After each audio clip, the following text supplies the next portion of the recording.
มันกำลังจะโจมตีไทยมันกำลังจะ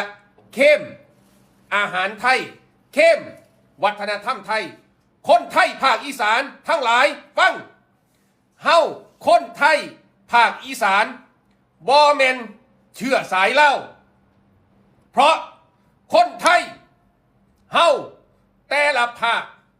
หนองคายอุดรขอนแก่นสกลนครนครพนมสารคามแต่ละจังหวัดมีที่มาที่ไปนครพนมมากี่พันปีสารคามพระธาตุนาดูลมีปราสาทมากี่พันปีขอนแก่นบ้านเคียงมากี่พันปีแล้วมันเพิ่งเกิดไทยอีสานบอแมนเสือศาสตร์เล่าแต่เล่าคือน้องของไทย แต่มีประชาชนของเล่าบางโตหรือคนไทยสิจ้างคนเล่ามาเป็นลูกน้องมาเป็นลูกจ้างฟังคนไทยทั้งหลายห้ามจ้างคนเล่ามาเป็นลูกน้องมาเป็นลูกจ้างเล่ามันบักเสี้ยงเมียงเล่ามันหัวใสห้ามจ้างคนเล่ามาเป็นลูกน้องอีกต่อไปก็เกินไปพ่อใหญ่คนลาวเจ้าว่าคนลาวนี่มันเดียมมันนั่นมันนี่อยู่ประเทศไทยนี่บ่มีคนเหลี่ยมบ่มีคนโกงบ่มีคนมีแต่คนซื่อสัตย์ทั้งเบิดบ่มันก็มีบ้านเมืองใดมันก็มีคนดีคนบ่ดีเนาะคนโกงคนขี้ลักมักซกมันมีเบิดเนาะที่เห็นเป็นข่าวอยู่ซุมื้อนี่บอกว่าฝั่งไทยฝั่งลาวนี่ก็มีเบิดพ่อใหญ่เอ้ยจะสิมาเว้าแบบว่าอย่าจ้างเนี่ยที่แรกเนี่ยเจ้าว่าบ่ได้เมาร่วมบางตัวบาดนี้คันจะมาเว้าแบบนี้มันหมายความว่าจังได๋พ่อใหญ่ขออภัยเนาะแต่ว่าอย่าใส่ความรู้สึกส่วนตัวมาเว้าแบบนี้เนาะมันบ้านไกลเฮือนเคียงบ้านพี่เมืองน้องเว้าแบบนี้มันก็จังว่าใส่อารมณ์เกินกว่าเหตุผลเนาะคนเนาะลาวคนไทยไปมาหาสู่กันบางคนก็มีครอบครัวไปสร้างคนไทยไปสร้างครอบครัวอยู่ลาวคนลาวมาสร้างครอบครัวอยู่ไทยมีแต่เวียนสมรสซึ่งกันและกันแต่ว่าพ่อใหญ่มาเว้าแบบนี้ใส่ความรู้สึกส่วนตัวขึ้นมาแบบนี้แล้วก็ใส่คำว่าอย่าจ้างแรงงานลาวหรือแรงงานลาวแบบนี้มันบ่แม่นเด้พ่อใหญ่คิดดีๆพ่อใหญ่อายุก็บ่แม่นน้อยๆเด้พ่อใหญ่เว้าแบบนี้มันบ่คือมันบ่แม่นมันบ่ถูกต้องเนาะใส่ความรู้สึกส่วนตัวพ่อใหญ่อาจสิถูกทั่วลงเนาะพี่น้อง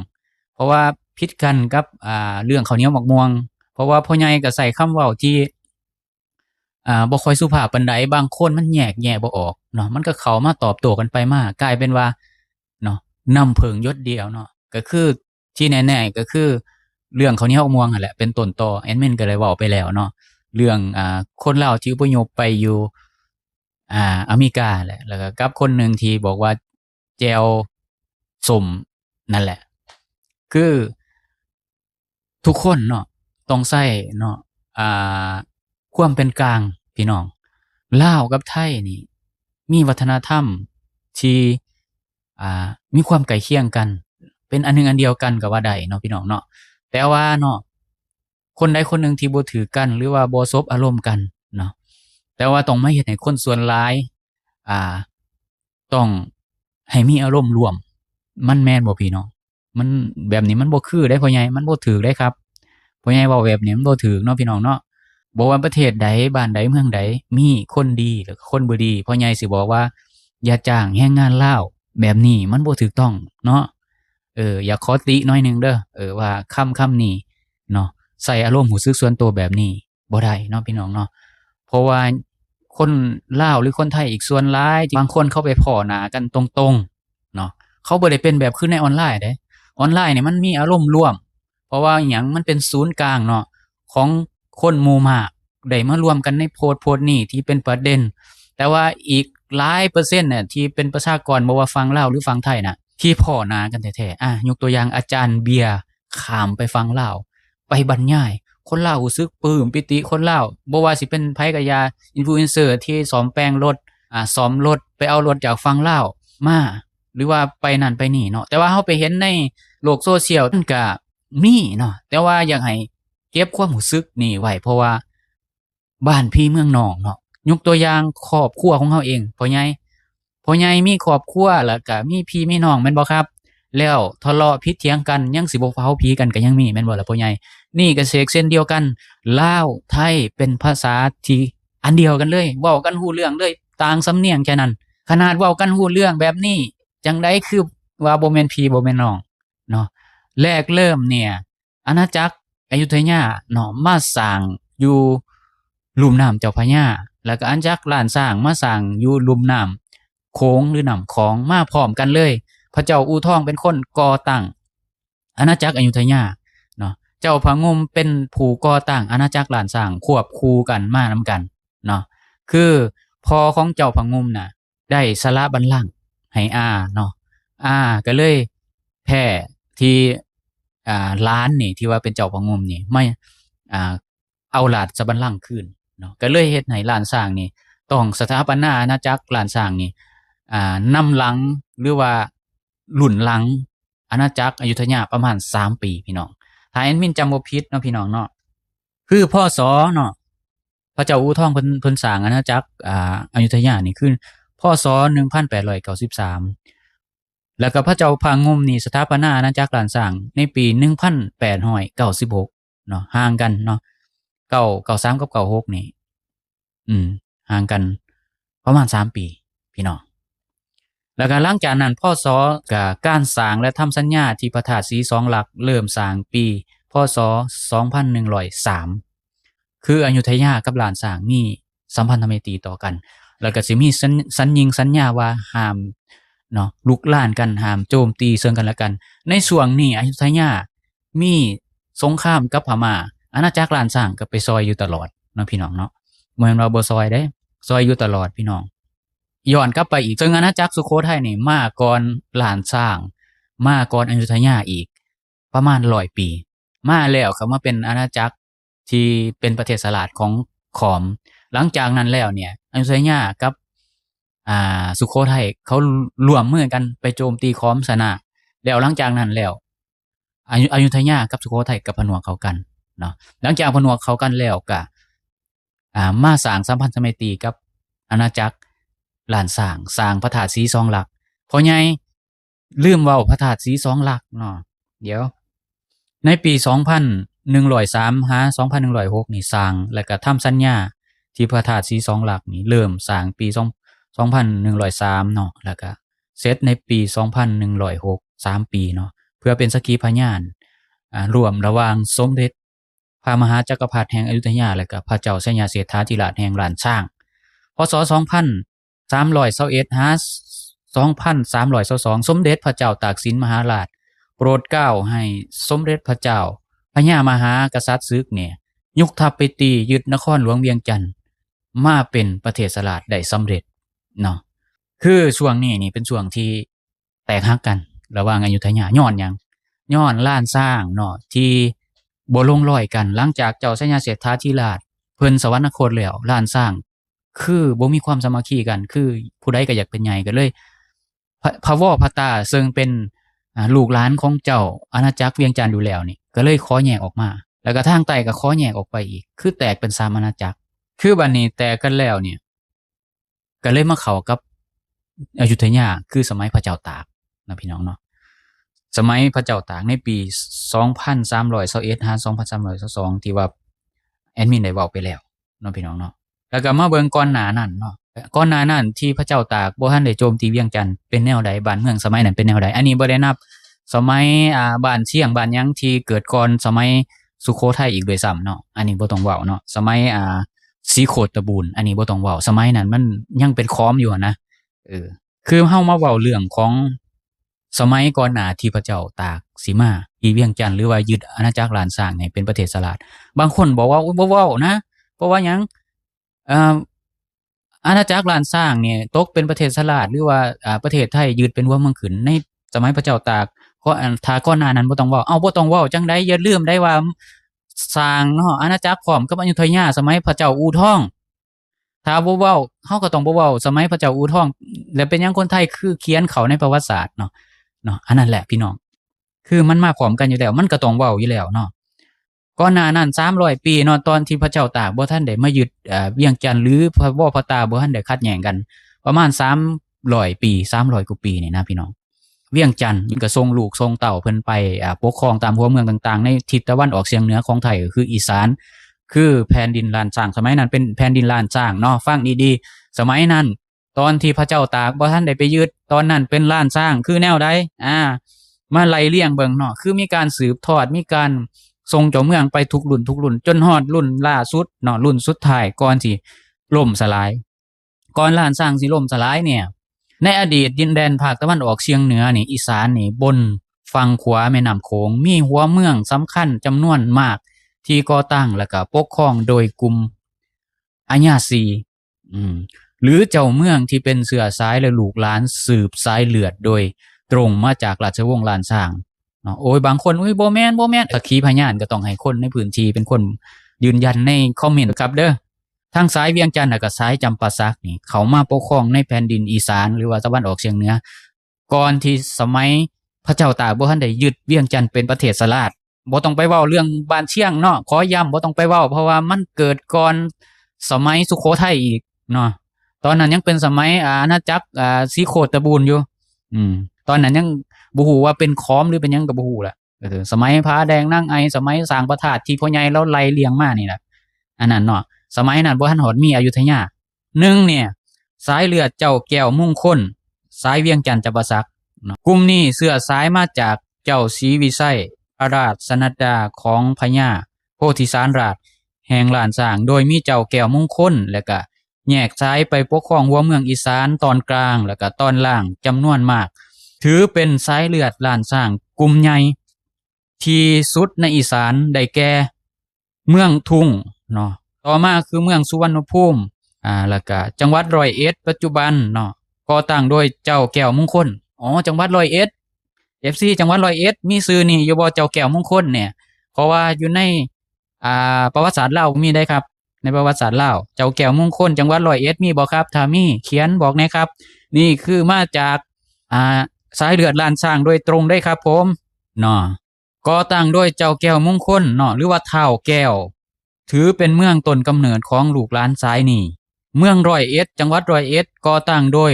พระคัตติยวงศาหรือว่าท้าวธนะหรือท้าวทนนี่แหละเพราะว่าภาษาไทยมันเขียนบ่ตายโตเนาะอ่านทนหรือธนะก็ได้ลูกหลานเจ้าแก้วมงคลอันนี้เป็นลูกหลานของเจ้าแก้วมงคลนี่ชื่อว่าท้าวทนหรือท้าวธนะนี่อยู่จังหวัดร้อยเอ็ดมีบ่ครับ FC จังหวัดร้อยเอ็ดเนาะคอมเมนต์นะครับแล้วก็เมืองมหาสารคามจังหวัดมหาสารคามก่อตั้งโดยเนาะพระเจริญราชเลศหรือว่าท้าวกวดสืบสายมาจากสายเจ้าแก้วมงคลแยกมาจากจังหวัดร้อยเอ็ดเนาะเมืองกาฬสินธุ์เนี่ยจังหวัดกาฬสินธุ์นี่ก่อตั้งโดยพญาไส้สุนทรหรือว่าท้าวสมพระมิตรอพยพลบภัยการเมืองจากเวียงจันทน์เนาะเมืองขอนแก่นก่อตั้งโดยพระนครศรีบริรักษ์หรือว่าท้าวศักดิ์เนาะซึ่งสืบเชื้อสายมาจากเมืองสุวรรณภูมิแล้วก็เพียเมืองแพร่นอยู่จังหวัดขอนแก่นเนาะคือชื่อเพิ่นนี่พระนครศรีริรักษ์หรือว่าท้าวศักดิ์ FC จังหวัดขอนแก่นเนาะครับเนาะมีบ่ชื่อว่าท้าวศักดิ์เนี่ยที่อยู่ในประวัติศาสตร์ท้องถิ่นมีบ่ครับถ้ามีคอมเมนต์บอกหน่อยเด้อครับเพราะว่าในประวัติศาสตร์ลาวบ่มี2สายเจ้าพัตตาเจ้าพะวอสายเวียงจันทน์กลุ่มเสนาธิบดีเนาะขันสูงแล้วก็เชื้อสายกษัตริย์นครหลวงเวียงจันทน์ที่อพยพข้ามมาตั้งรกรากฝั่งขวาแม่น้ำโขงก็เกิดเป็นเมืองใหญ่ในอีสานตอนกลางเมืองอุบลราชธานีศรีวราไลประเทศราชจังหวัดอุบลราชธานีก่อตั้งโดยพระปทุมราชวงศาหรือว่าท้าวคำพงชาวจังหวัดอุบลท้าวคำพงมีชื่อนี่บ่ครับถ้ามีเนาะบอกนะครับแล้วก็บุตรของเจ้าพระตาสืบสายเลือดล้านช้างเวียงจันทน์โดยตรงเมืองยศสุนทรหรือว่าจังหวัดยโสธรปัจจุบันก่อตั้งโดยพระสุนทรราชวงศาหรือว่าท้าวสิงห์ท้าวสิงห์จังหวัดยโสธรเนาะ FC จังหวัดยโสธรคอมเมนต์บอกนะครับท้าวสิงห์มีบ่ครับเพราะว่าอยู่ในประวัติศาสตร์ลาวบ่มีชื่อนี่เนาะเพราะว่าเพิ่นบ่ได้นำเข้าไปเนาะบ่ได้เขียนแล้วก็เมืองเขมราชเนาะเมืองเขมราชธานีอำเภอเขมราชจังหวัดอุบลราชธานีก่อตั้งโดย พระเทพวงศาหรือว่าเฒ่ากำบุตรของเฒ่ากำสายเจ้าพะวอเป็นสายเจ้าพะวออีกแล้วก็3สายเจ้าจันทร์สุริยวงศ์สายเวียงจันทน์เนาะเมืองมุกดาหารชื่อนี่ก็วงเกือบทุกคนเลยเนี่ยจังหวัดมุกดาหารก่อตั้งโดยเนาะเจ้ากินรีบุตรของเจ้าจันทร์สุริยวงศ์ซึ่งสืบสายมาจากเจ้าศรีวิชัยแห่งล้านช้างเช่นเดียวกัน4สายเจ้าเมืองหนองคายสายเวียงจันทน์เมืองหนองคายจังหวัดหนองคายบุตรของเจ้าอุปหาสหรือว่าอุปราชเมืองเวียงจันทน์ให้มาเปิดเมืองแล้วก็ปกครองหนองคายเพื่อคุ้มเชิงชายแดนเจ้าเมืองแล้วก็ลูกหลานเหล่านั้นใช้ระบบการปกครองท้องถิ่นแบบล้านช้างโบราณที่เรียกว่าอาญาซีก็คืออาญาหรือว่าอาญาเอ้ยเวลาผู้เฒ่าผู้แก่เพิ่นยังหายเนาะหรือเฒ่าเอ้ยอิหยังประมาณนี้นะหลังจากสงครามปราบเจ้าอนุวงศ์สยามได้ตั้งพระปทุมเทวพิบาลหรือว่าเฒ่าบุญมาผู้ใดเนาะเฒ่าบุญมาผู้ใดฮู้บอกให้เด้อครับเด้อจังหวัดหนองคายประกอบด้วยเจ้าเมืองอุปราชอุปหาสหรือว่าราชวงศ์ราชบุตรซึ่งสืบทอดสายเลือดอำนาจและวัฒนธรรมล้านช้างขับเคลื่อนดินแดนอีสานฝั่งขวาอย่างยาวนานครับแม่นบ่พี่น้องแอดมินก็ไปหามาเนาะแต่ว่าบางคนก็บอกว่าโอ้ยมันเสริมเติมแต่งเขียนก็ไปได้แต่จังได๋ก็ยังให้คนในพื้นที่เพิ่นคอมเมนต์บอกนั่นแหละเนาะว่าแม่นบ่อย่างที่แอดมินเล่าสู่ฟังเนาะทั้งเบิดทั้งมวลนี่เนาะได้มาเป็นประเทศไทยก็ถือว่าดีเนาะแอดมินว่าดีเด้เนาะเพราะว่าสิได้มีอยู่มีกินสิได้แบบพัฒนาเนาะก็ขอยินดีนำได้มาอยู่ในคันธสีมาของอยุธยาซึ่งเนาะคันสิเปรียบเทียบเนี่ยมีแต่พี่น้องกันเบิดผิดเถียงกันเนาะไปอยู่น้ำป่าน้ำลุงผิดกับพ่อกับแม่ผิดกับป้ากับลุงอีหยังประมาณนี้แหละแต่แยกกันพอมาฮอดลูกหลานแล้วเนี่ยก็บอกว่าโอ้ยบ่แม่นข่อยเป็นลาวข่อยเป็นไทยแยกกันแต่จริงแล้วนี่ถ้าสิย้อนไปเนาะสมัยของพระเจ้าอู่ทองตั้งแต่แอดมินเริ่มไล่เว้าขึ้นมาเนี่ยกับพระเจ้าพงมเนี่ยเขาตั้งพร้อมกันเนาะเพียงแต่ว่าห่างกันแค่3ปีอยุธยาก่อตั้งก่อนเนี่ย3ปีย้อนว่าเพิ่นบ่ทันได้เจ้าพงมล้านสร้างบ่ทันได้รับจากของเพิ่นเนาะยังบ่ทันได้เคลื่อนว่าพิเศษขึ้นมาเป็นผู้ปกครองตอนนั้นของเพิ่นยังเป็นผู้ปกครองแทนเพิ่นอยู่ตอนนั้นเนาะเพราะว่าเพิ่นเป็นผู้ก่อตั้งเนาะหลังจากนั้นก่อตั้งก็คือง่ายๆสรุปง่ายๆมาพร้อมกันเนาะมาแต่สมัยอาณาจักรธารบดีที่ขุนบุญร่มมาตั้งแล้วก็ฝั่งลาวอยู่ฝั่งแม่น้ำโขงเนาะก็เอิ้นว่าขุนล่อถ้าอยู่ฝั่งแม่น้ำเจ้าพระยาเอิ้นว่าขุนบุญร่มเป็นพี่น้องกันขุนบุญร่มกับขุนล่อเนี่ยเนาะพี่น้องคือขุนเจืองก็เป็นไทยใหญ่เนาะภาษาเว้ากันฮู้เรื่องเป็นพี่เป็นน้องกันแต่ว่าคนไทยบอกว่าเอ้ยเกิดก่อนหน้านั้นเนาะซึ่งเนาะในประวัติศาสตร์ก็บ่งบอกก็เขียนเบิดแล้วประวัติในประวัติศาสตร์ไทยก็บอกว่ากรุงศรีอยุธยาหรือว่ากรุงเอียงก็แล้วแต่มินก็บ่ค่อยฮู้ปานใดดอกก็กำลังสิมาเรียนรู้นี่แหละคือสมัยพระเจ้าอู่ทองแม่นบ่ครับคนไทยเนาะพระเจ้าอู่ทองเป็นผู้ก่อตั้งอาณาจักรอยุธยาแม่นหรือบ่แม่นถ้าบ่แม่นก็ว่าบ่แม่นแต่ว่าสุโขทัยเกิดก่อนได้100ปีได้ครับสุโขทัยเกิดก่อนอยุธยา100ปีเกิดก่อนล้านช้าง100ปีเพราะว่าเพิ่นมาก่อนเนาะเพิ่นมาแต่อาณาจักรล้านน่านเจ้าแล้วก็มาอยู่นี่ก่อนแล้วก็มาเป็นประเทศราชของขอมหลังจากนั้นแล้วคือร่วมมือกันไปตีขอมสำเร็จแล้วก็มาผนวกกันหลังจากนั้นแล้วก็ตั้งพระธาตุศรีสองหลักอยู่จังหวัดเลยจบประกาศนีแลแอดมินเว้าถามแม่นว่าขาดตกบกพร่องจังใดเนาะก็คอมเมนต์มาแล้วก็อยากให้คลิปนี้ไปให้พ่อใหญ่เนี่ยแน่ลาวไทยเป็นพี่น้องกันเสื้อสายมาแต่หม่องเดียวกันเพียงแต่ว่าแยกสายเนาะพระเจ้าอู่ทองเป็นผู้ก่อตั้งพระเจ้าพงมเป็นผู้ก่อตั้งซึ่งลูกป้าลูกลุงกันเองเนาะที่มาสร้างตั้งอาณาจักรธารบดีแล้วก็มาสร้างตั้งอาณาจักรหนองแสโอเคประมาณนั้นแหละสำหรับวันนี้ขอขอบใจขอบุญขอบคุณสำหรับ FC ทุกท่านที่ให้เกียรติเข้ามาติดตามมาฟังรับชมหรือกดไลค์กด Subscribe เพื่อสิรู้พลาดคลิปต่อไป EP ต่อไปสำหรับวันนี้ขอกล่าวคำว่าสวัสดีครับสบายดีบาย